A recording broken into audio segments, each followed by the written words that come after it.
Yeah, my guest tonight is a strategic leadership expert who has made his mark through ministry, books, mentorship.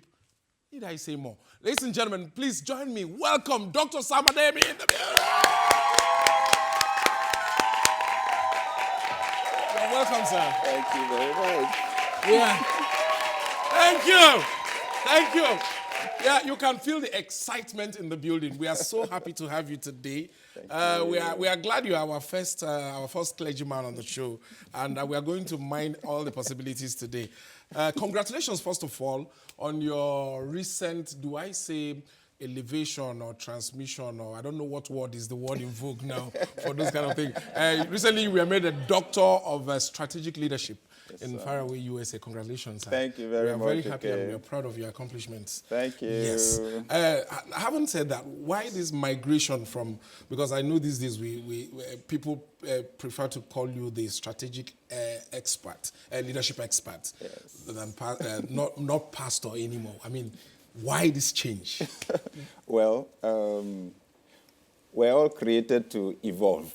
Okay. So anyone that sees a caterpillar and thinks that's the final state will be making a mistake. Yep. It will withdraw into a shell, and then instead of crawling, it comes out flying.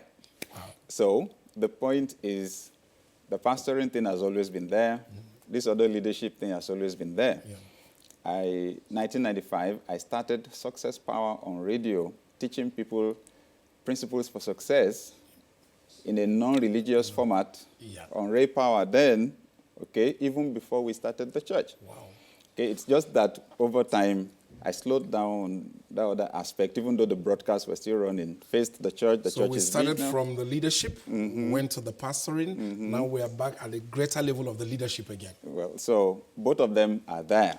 But the reality is, I am called to serve people in church and also beyond the church setting. There are people that will never come to church. True. Leadership is our big issue in Africa. Fact. Big deficit. Fact. My background is in engineering. Wow. But once I spotted that gap and realized actually I'm gifted for it, I did my master's in the UK and then went for the doctorate now. Okay, fantastic. Good. Now that we have, like most of us know that leadership is a problem, and thank God you're doing your bit to make sure that aspect of our lives is sorted out. Nigeria as a whole is a very religious country. And at its core also is this issue of immorality, which is why there's so much fraud. There are too many vices. And recently, killings. Why is it so for a deeply religious country? Why do we have these issues? I would say the things that shape culture, the things that shape people's values, their belief systems, their behaviors, you have few basic institutions. The first one is the family. Yeah. They say the average person's values are shaped pretty much by the time the person is 7 years old. That's family. Then you have education. You have the schools to build character and competence. And then you have religious organizations. They shape moral values. But then there's this fourth dimension that influences people's behavior that we underestimate, the economy, how people make money. The instinct for survival is the strongest instinct in man. Man must survive. That's true. See, when hunger comes in, every other thing will have to wait until hunger is sorted out. I say to people, somebody is drowning in the river, drowning, and then sees a log of wood. The person will try to hold the log of wood now to survive. Of course. If you're now standing on the shore, you're now telling the person, according to the Constitution of the Federal Republic of Nigeria, chapter this, section that, subsection this, it is illegal for you to hold that log of wood. Will the person hear you? The person will not listen to you. When I come out, do anything you want, carry me to court or anything. But let me survive first. That is key. So the economic aspect of our lives trumps the other three. It's so strong, it will trump what your parents told you. Some of the people doing crazy things now got religious training in their home. Some of them were religious before they were going. I'm a pastor. I'm aware that when I'm talking to people, if food If there is no food, they won't hear what I'm saying. It's even in the Bible, James 2. It says, if your brother comes to you, he needs basic things. Yes. You now say to him, be warmed and be filled, and you send him away. He said, where is your faith? He said, faith without corresponding action is dead. Wow. Okay? So, so once you solve the economic problem, all these other things will gradually fall in place. then the people can behave better. Yeah. I had a conversation in the UK. Yeah. Some of my former friends from here, in fact, some of our former church members. So they were complaining that the government there likes money too much. That the taxes, they pay too much tax. Yes. Then I said, calm. They say in Nigeria, nobody disturbs us like that. I said, calm down. And then they say, when the government collects the tax there, through their welfare programs, they will now be giving lazy people that refuse to go to work. Yeah. I said, calm down. You have to make a choice. Yeah. The people, I said, here, you drive around 2 a.m. in the night. Yeah. It doesn't even cross your mind that somebody will attack you. The people that should attack you, they're the ones that are giving the money. I said, so choose whether you want to drive freely on the road here or you want to come back to Nigeria. You won't pay tax, but the people that will collect it from you, they're waiting for you on the road. Thank you very much. It's getting interesting. You will agree with me. Don't go anywhere. We'll come back after this break. Thank you. Stay there. All right. All right. Don't get it twisted. This is still the other news. And of course, we are talking to the strategic leadership expert, Dr. Sam Adeyemi. Dr. Sam, yes, haven't seen all these problems. We've identified that the fourth one is the economic factor. And once we can put this in place, other things will begin to fall in line. What is the role of the clergyman in today's Nigeria towards making all these things happen? Well, basically, our job is changing people's hearts. People need to change from the inside out. But now that we realize, however wonderful your seed may be, the soil will control its output. Wow. The environment is limiting the average Nigerian. All over the world, it's been established. It is politics that controls the economy. Yep. So the church has to go beyond just teaching members to live well and to prepare to go to heaven. We have to prepare them to go into this corrupt system to right what is wrong. Fantastic. So I believe that the church needs to emphasize more, factor in the challenges to people's character, to the building of character, and then build people that have that character and send them into the system. Now, in trying to do this, in trying to also encourage religious leaders to do this, sometimes we are concerned by the fact that some people say, don't hold religious leaders to high standards. Should we actually hold our religious leaders to high standard, or do we go with the touch not my anointed? I get your point. Yeah. The pastors have used that verse, yes. Touch not my anointed and do my prophet no harm. We've used it to scare people. Yeah. Don't come near me. Well, the point is, people always expect their leaders to be authentic. Yeah. They expect their leaders to be above board. Good. They expect their leaders to do what they're asking other people to do. So leaders need to be disciplined. Yeah. So I would say, religious or not, leaders need to be held up to higher standards. Fantastic. We like that. Now, having said that, it sets the tone for my next question. There are loud whispers in certain quarters that churches and other religious bodies have become businesses. That people just gather people in the name of whatever religious leaning, Islam, Christianity, whatever, and they make so much money. Should churches be taxed like some people are suggesting?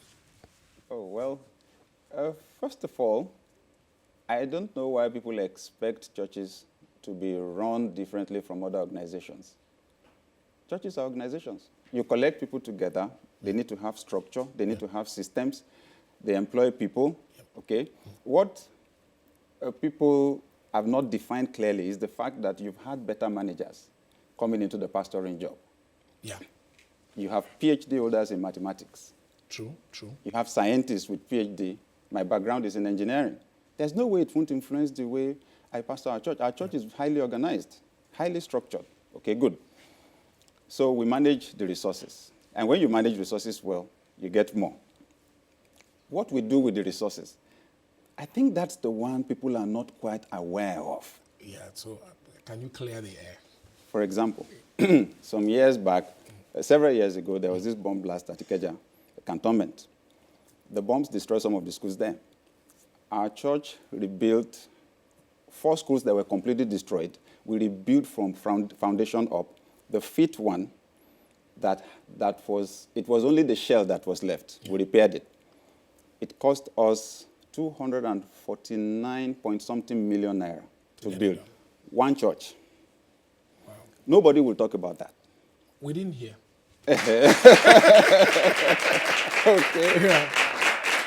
Yeah. We have a principle in our church: nobody goes to bed hungry. Yeah. If not, it's not a church. Yeah. We buy food. Last year, we produced 20,000 school backpacks for kids whose parents could not afford. And for each of them, we produced the notebooks, the pencil, biro, sharpener, everything were there. In fact, So with all these things, wonderful. I like the fact that religious bodies are doing all these wonderful jobs. Yeah. So is that making a case for them to say, okay, they are NGO, let us not touch them? Or do we say, okay, fine, you're doing all these wonderful things, but bring your books. We'll subtract the good things that you're doing, and at the end of the day, maybe we'll ask you for this little one. So the reality is that nobody shares any profit in any church, like businesses do. That's why the law recognizes it. Businesses do CSR, corporate social responsibility. They take a small part of their profit to do something for the community. But the church is complete CSR. Thank you. 100% church is about CSR. So what do you want to tax? All right, let me let you go on that one and go to something else. Pastor Tunde Bakare ran with President Buhari, before they finally settled with Osibanjo. He's now our VP.